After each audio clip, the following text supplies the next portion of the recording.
and I'll be driving with you, because in Hashem we will get back so that I can also do my fresh challah again at the end, and we look forward to listening properly after. So thank you very much for joining us, and over to you. Thank you so much, Joanne. Thank you for the opportunity to share Torah, to learn Torah together. And most of all, I think we need to connect to it and find the personal relevance. So I, just to tell you a little bit of who I am, it's nice to see those of you with your videos on, those with videos off. I'm delighted if you're in your pajamas on your bed, or maybe you're cooking in your kitchen. My camera is this direction, so you don't see what my kitchen is in the middle of. But you know what, I understand. But hopefully I'm talking to people. So my connection to seed goes back a while. I was a teacher in Matilda Marks Kennedy, and Rabbi Herman had a very strong connection to the school and really guided us. And through our connection with Rabbi Herman and his involvement in the school and seed, I became a big fan of seed. And then later I got involved with Joanne's mother and daughter Bat Mitzvah program, and was a madricha on the learning program throughout the year, and also on a few of the trips to Israel. And right now I am talking to you from Bristol. My husband and I are part of the Aish team, and we work for the Aish on campus department, living here in Bristol, where there are hundreds of Jewish students at Bristol University. And we do our best to share with them a relevant connection to Judaism. So today I'd like to share with you an idea that I developed with the help of my husband on the topic of the Ten Commandments, which is obviously topical for the preparation for Shabbat, our next Chag. And I often feel that there are many of the Ten Commandments which are quite hard to really connect to on a personal level. And we know that they are so central, and it's like, oh, the Ten Commandments, and this is what God gave to the Jewish people on Mount Sinai, and the Ten Commandments on the 2 tablets of stone. But yet there's some commandments which are so like abstract and quite hard to really connect to, whether it's not saying God's name in vain, not serving idols, and even other ones which we understand, things like not murdering, not stealing, not committing adultery. They're not really things that I'm like grappling and struggling with on a day-to-day basis. They don't seem to have so much like relevance to my personal life. But yet I sort of have this feeling that these are the Ten Commandments. They must be so central. So what I'd like to do today, and invite you on this journey together, is to develop an idea from a couple of midrashic sources that can help us to really connect to the Ten Commandments on a personal level. So we know that the Ten Commandments were engraved on 2 tablets of stone, and the first 5 written on 1 tablet of stone, and the other 5 written on the 2nd tablet of stone. And the Medrash explains to us that we'll get to the Medrash in a second. We know that the first 5 are commandments between us and God, and the second 5 are associated with our relationship between us and other people. And the Medrash explains to us that each of the commandments on the man to God side parallel one of the commandments between us and other people. And sometimes that parallel is very clear, very obvious, and other times it's a little bit more challenging. And so that's going to be one of the themes that we use as we go through this journey together. But the other idea is that often I think when we think about our Judaism and we think about being Jewish, the things that come to our minds are things like Shabbat and the Hagim and shul and prayer and eating kosher, and those are the things we kind of associate initially with being Jewish. When someone thinks of being Jewish, I don't think, maybe they do, but I don't think generally we think about telling the truth or being careful not to gossip about other people, or honoring our parents, giving charity. We don't really kind of, that's not like the first association. And I think that is something to really consider, because really Judaism puts a huge emphasis on our relationships between other people, and we see this in a number of ways. We see this when someone came up to the great sage Hillel and asked Hillel to teach him the whole Torah, and he summarized it and he said, "Don't do to others what you wouldn't like done to yourself." And the rest is commentary. Go away and learn it. And that shows us how important our behavior towards other people is. Another example is when Abraham was in a conversation with God, within the presence of God, and he sees three men coming towards him, and he is praised for the fact that he ran towards those men to invite him into his home, leaving the presence of God, which again shows us that was something that was more important. And another example is that at the end of our lives, one of the first question that we're asked is not, what kosher food did you eat? But the first question we're asked is, did you deal honestly in business? So perhaps all these examples show us that Judaism really does place such a huge emphasis on our interpersonal relationships and the relationships we have between other people.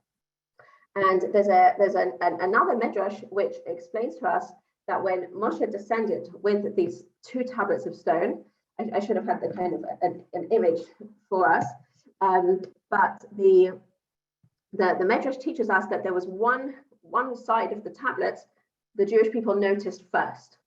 Which side did they notice first? So if you look at the actual Hebrew text of the 10 Commandments, the first 5 of the commandments, the Hebrew language, the way it's written, has many, many more words, right? The commandments are just much more wordy, whereas the commandments 6 to 10 are very, very succinct, like lo tirtzach, do not murder. It's like 2 words, and each side was exactly the same amount of space. So the first side 1 to 5, there were a lot more words that filled up the space, whereas side 6 to 10, there were fewer words that filled up that space. So the Midrash teaches us that when Moshe descended with the 2 tablets of stone, they would see that second side, the 6 to 10 first, because that was more visible. It was more eye-catching, because you had less words in the same space, so it was kind of clearer. It screamed out to you more. And that is the side of the commandments between us and other people, which again perhaps teaches us the emphasis, the centrality that Judaism places on our relationships between us and other people. So what I'd like to do today, and I invite you on this journey, is to see how perhaps the commandments between us and other people can parallel across to the commandments between us and God, and how the commandments between us and other people can really help us to build our relationship with God. And sometimes the commandments between us and God are much more abstract and hard to tap into, but perhaps the relationships we build with people and the concepts that we come across through those commandments can help us build that which is more abstract, making it more tangible. So that's the concept I'd like to follow through. If there's any questions or comments, please say. Anyone have anything they want to say? Any signs of life? We'll carry on.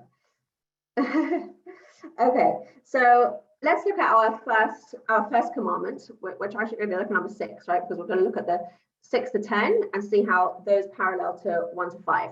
So commandment number 6 is do not murder. And We all know this is like, it's like the grievous sin we could possibly do. And there are situations that we are allowed, even permitted, or even supposed to murder if there's a situation of self-defense. But even in those situations, if there was something that we could do without murder, then that would come first. And we're also taught that if someone would present to me a situation of kill someone else, or I will be killed, then I do not have the right, the ability to kill someone else in order to protect my life. Why? Because as the Talmud teaches us, I don't know I can't judge whose blood is redder.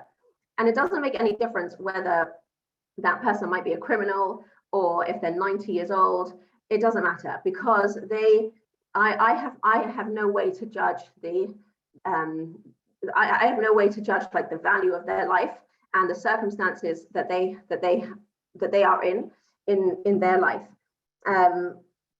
And it's really quite intuitive, this value that we have for the value of life. It's intuitive how wrong murder is, but I think we can go a bit deeper to try to understand why. Like why do we value life so much?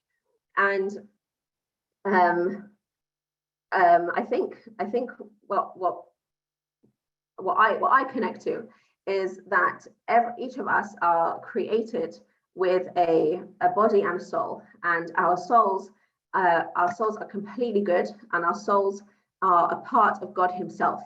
So that means that every single person each of us have inside of us a godliness, and it's that godliness that we have inside of us that enables us to live and make choices that are on a godly realm.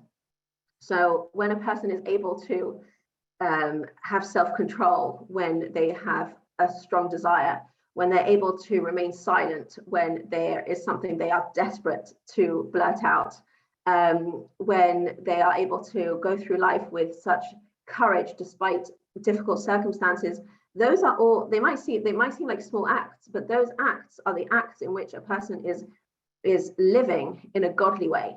And it's as a result of the neshama, the soul that we have, which is a part of God Himself, that gives us that ability. And that is why we value life so much, because we have the ability to act in a godly way. And if we kind of have that concept when we're thinking about the commandment of not murdering, we think about, well, why don't we murder? Because life is so valuable. Why is life so valuable? It's so precious because it's that godliness that we have inside of us, and that is so special, because through that godliness we're able to act and choose in a godly way on a moral level. If we kind of keep that concept now and transfer across to the parallel commandment on the man to God side. So the do not murder was commandment number 6. We're paralleling across now to commandment number 1.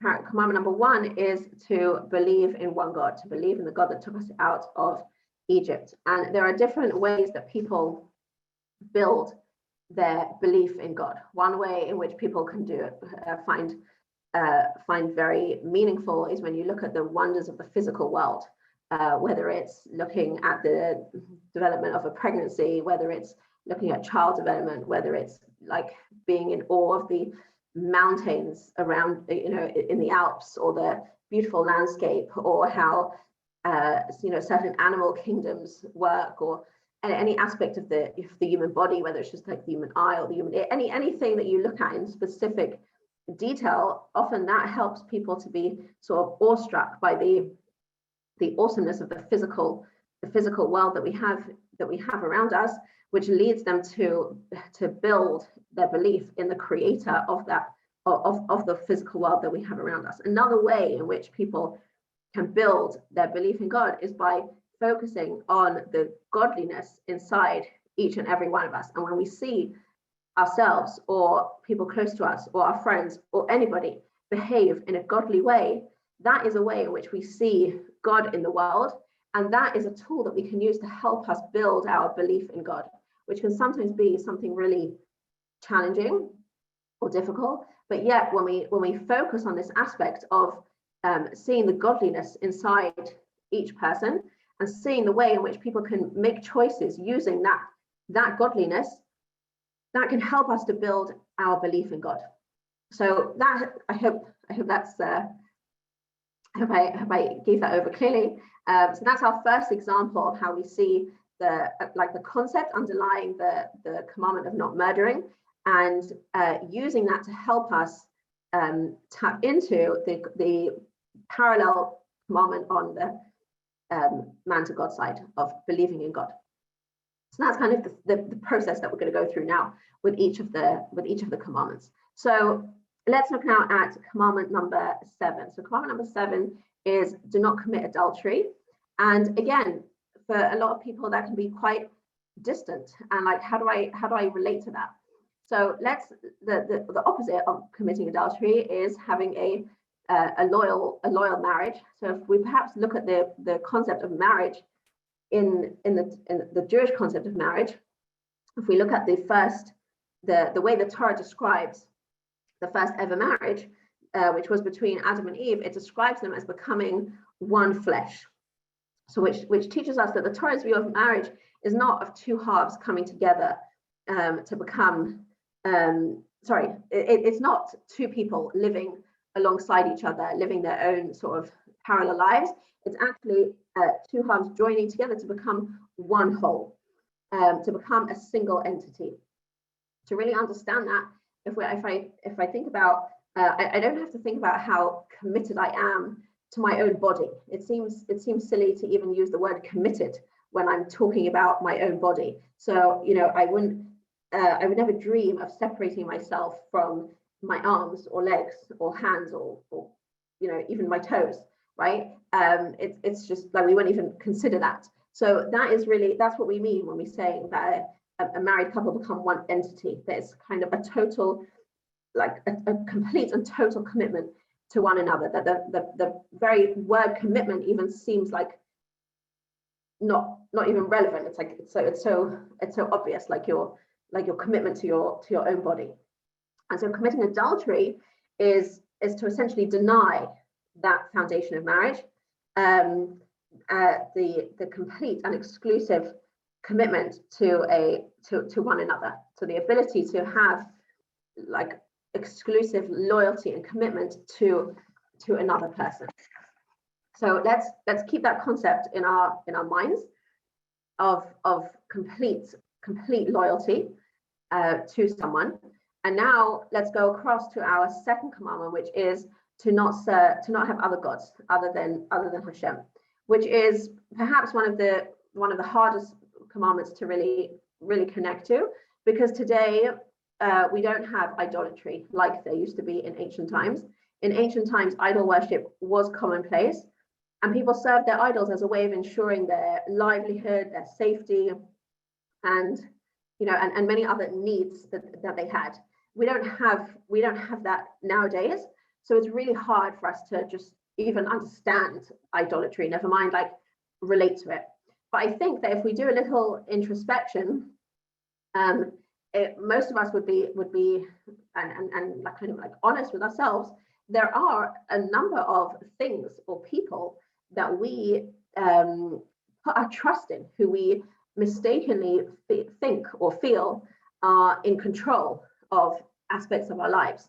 So whether it's my boss who pays my paycheck every month, or whether it's my Google Maps that takes me to where I want to go, or whether it's the strong brick home that I live in, these are all things that are providing our livelihood, our protection, our safety, and it's so easy. It's so easy to forget that really Hashem is above all of that, and Hashem is controlling everything that happens to us through the means of all of those people, through my boss, through my house, through my Google Maps. But it's Hashem who's controlling those things. We might know deep down that it's God, Hashem, who is controlling all of those aspects of our lives. But it's so easy. It's so easy to forget that concept. So if we now try to use the concept of loyalty to be totally committed with complete dedication to a spouse, we know that we're able to have that loyalty to one specific being, then we're able to kind of use that to build on our belief and our knowledge and our day-to-day acknowledgement and realization that everything that we have, that is going on in our lives is controlled by God, and that kind of serving idols, which can seem so, that this commandment of not to serve idols can seem so distant and irrelevant, can perhaps become more meaningful and tangible in this sense. The developing a real commitment and loyalty in our acknowledgement that everything that we have comes from Hashem, which is something that we can build through the loyalty that we build through our physical relationships. So far, so good. Okay. If anyone has anything they want to ask or say or comment, that's really, really wonderful. So let's carry on our journey. Commandment number 8. Commandment number 8 is do not steal. So again, that is, when we think of like not stealing, again, for most people, it seems like just so irrelevant. But when I think about things like, if someone were to tap me on the, I'm standing at the pay and display meter, probably a slightly outdated example because now we just use the app to pay for parking. But let's just say someone, you're about to pay for your parking and someone taps you on the shoulder and they say, well, I've got, you have my ticket, it's got an hour remaining. And you know that you only need to park for about 10 minutes. Can you use their ticket and save the fee? Or the child fare goes until 16, and then after that it's an adult fare for whatever it is, I don't know, the theme park or transport, whatever, and you are an 18-year-old that actually really easily can go for a 15-year-old. Do you go for the 15-year-old and pay the 15-year-old price, or do you pay the price of your age? Those are all kind of, when we think of questions like that, perhaps it makes the commandment of not stealing more. Let me just do the question. So why is it that for some time after then would take more than one way? Sorry, let me read the whole question.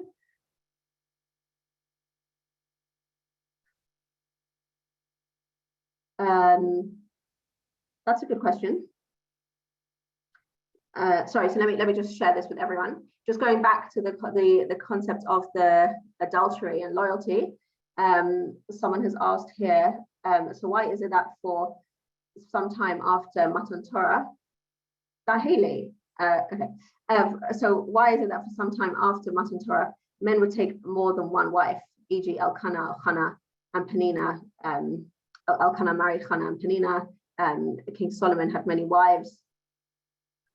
That is a good question. So you're saying that would seem like that is not kind of the model of loyalty that we are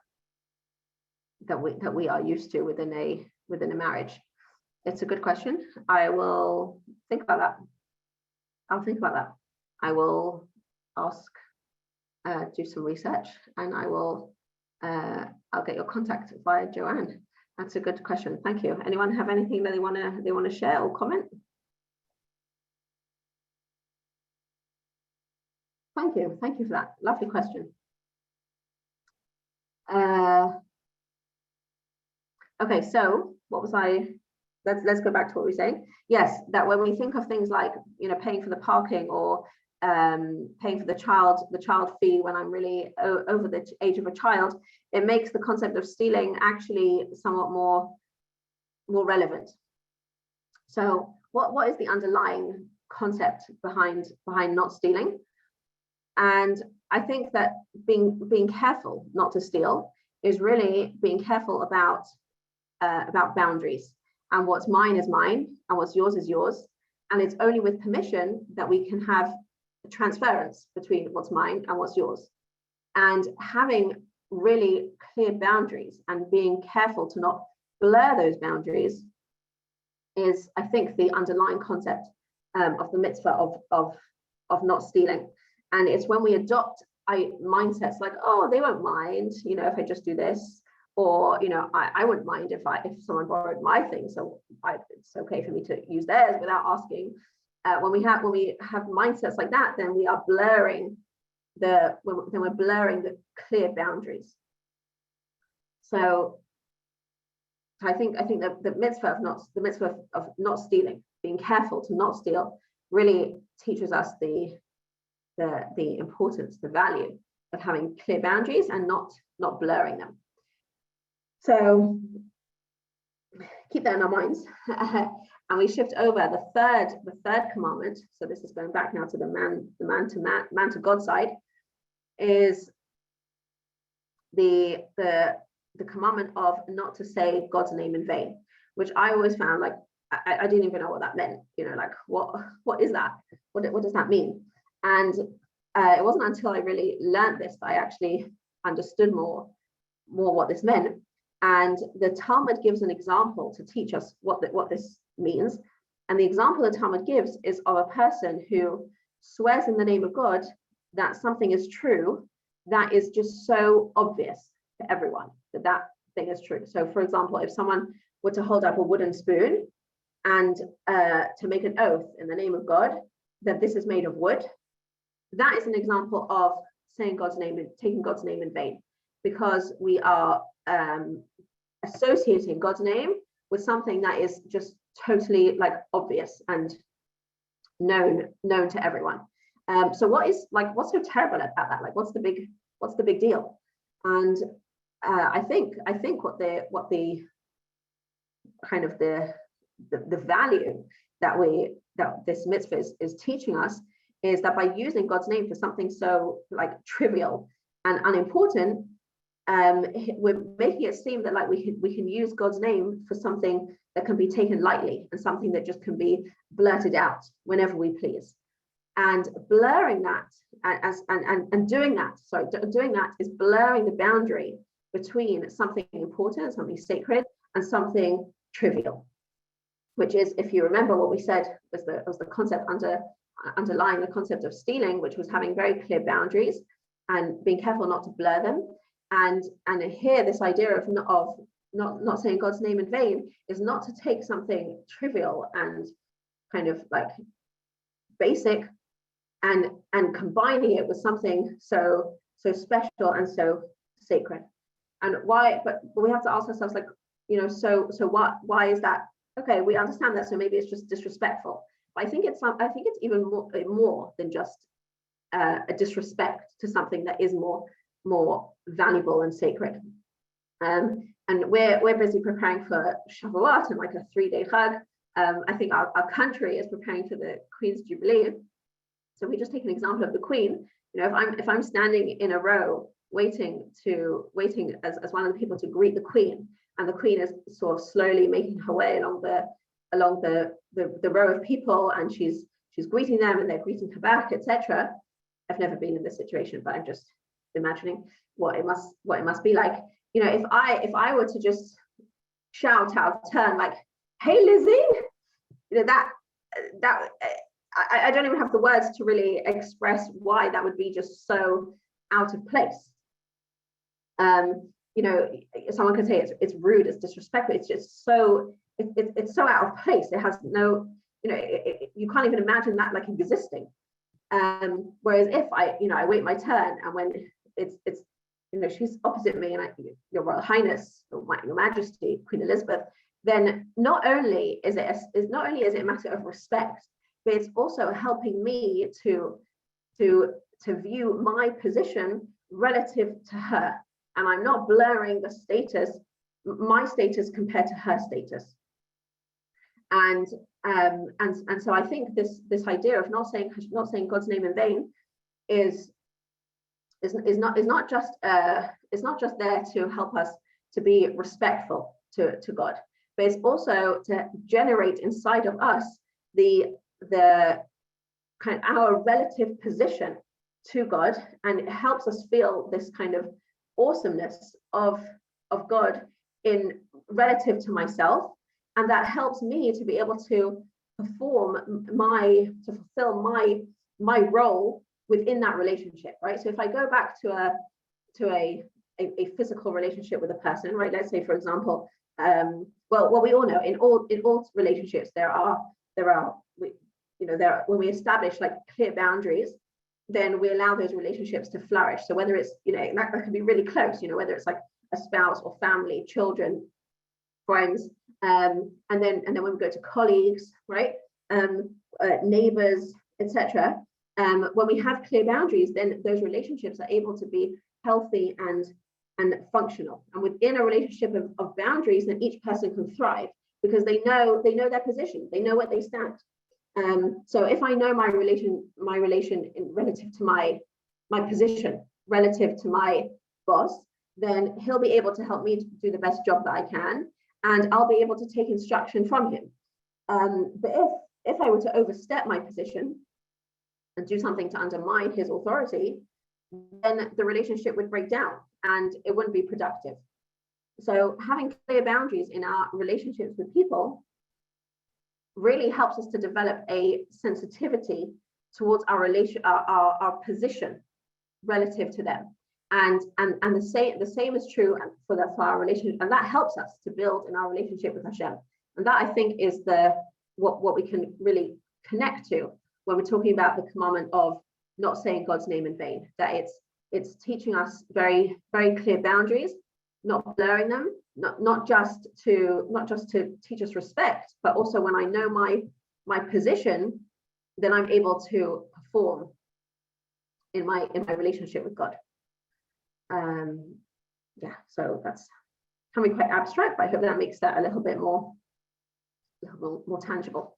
Any comments or questions on that one? Okay, so I guess you're getting into contact, getting into grips with the theme. So we go back now. I really should have had like an image, a graphic for you to really see this instead of having to keep it all in your brain next time. So commandment number 9 is to not be a false witness. And again, most of us are not really like witnessing stuff in a court case. So we have to really think about what this means. And I think quite simply, someone who testifies falsely is using their speech to create a reality in the minds of other people, in the minds of the people who are listening to a case, to create an image of a reality that didn't exist. So if I'm saying that a person did something and they never did it, or I'm saying a person didn't do something and they really did do it, then I, through that action, I am portraying a reality in the minds of other people that never existed. And so a commandment to not be a false witness is commanding us to stay true to reality. And in this case, it's portraying to other people what the reality is, but it's to stay true to what the reality is. So again, keep that in our brains. The parallel now is the commandment number 4, which is the commandment about Shabbat. And Shabbat is a time where we are testifying to the reality of the creation of the world, that God created the world. And again, there's lots to say on the topic of Shabbat itself, but let's stay connected to what we're doing here. That Shabbat testifies to the reality of the creation. And I think that so much of the time in our week, our minds are so taken up by the busyness of the wonderful, good things that we are busy with. Whether it's our work, whether it's our families, whatever stage of life a person is at, they are on a roll with the things that they are busy with, and although those things may be very good and positive things, they don't necessarily give our minds the space to connect to and to remember our reality of like, why am I here? And what is my purpose? And why am I doing all this? But Shabbat, when we switch off from all of those things, when we switch off from the buzz of our day-to-day lives and the busyness of our week, of our work, of our going here, going there, taking this one here, taking this one here, picking this up, do it. And again, as I said, all of those things are good things, but they are filling our minds so much that it's really hard. Some people do it, it's fantastic, but it's really hard to then take the time to keep thinking, keep in our minds, keep thinking, why am I here? What am I doing? But when we stop doing all those things, then we give ourselves space and time in our minds to think about what our purpose is, and to really connect, refocus our reality. And that is the gift of Shabbat, to have the opportunity to refocus and to stay true to reality of why am I here? What's my purpose? Etc. Please, if there's any questions, keep them coming. So now we are up to our final commandment, our final parallel. So the last commandment number 10 is to not be jealous. And this is quite a difficult commandment to understand, that even that we're given this commandment, right? Like jealousy is a feeling, and it's interesting that God can command us a feeling, right? But it must be that we are able to work on this in some way. If you can just imagine going into like someone's dining room, and they've got a huge painting up on their, or photograph or canvas or something up on their wall, and it's not straight. I don't know about you, but my urge would be to go straight up to that painting and set it straight, right? Like it just bothers us that something can be skewed. We have this kind of built-in need for things to be straight and things to be fair, and it comes from a good place. If something looks like bent or twisted, we want to fix it.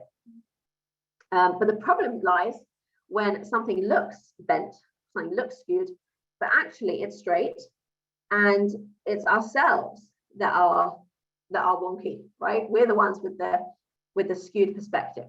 So when my neighbor gets a brand new car, and a brand new beautiful first-hand car, and my car struggles to start each morning, and I can't afford to buy a new car, I have this feeling of like, that's not fair, right? I might be a bit put out, and why should they have something better than what I have? Like, what have they done to deserve that? These are feelings that are just normal feelings, and it might not be cars, it might be other things, and there are so many things. But if we can adopt a mentality that when someone has something that I don't, it's because they need it and I don't.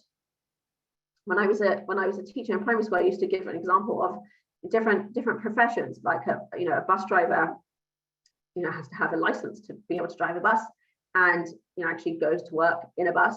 The doctor, through his qualification, is able to prescribe and has a stethoscope and a thermometer.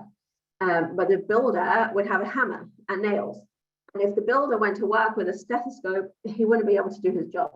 And if the doctor had a bus license, instead of being able to prescribe, he wouldn't be able to do his job. We need the right tool. We need the right tools in our toolkit to be able to fulfill our purpose.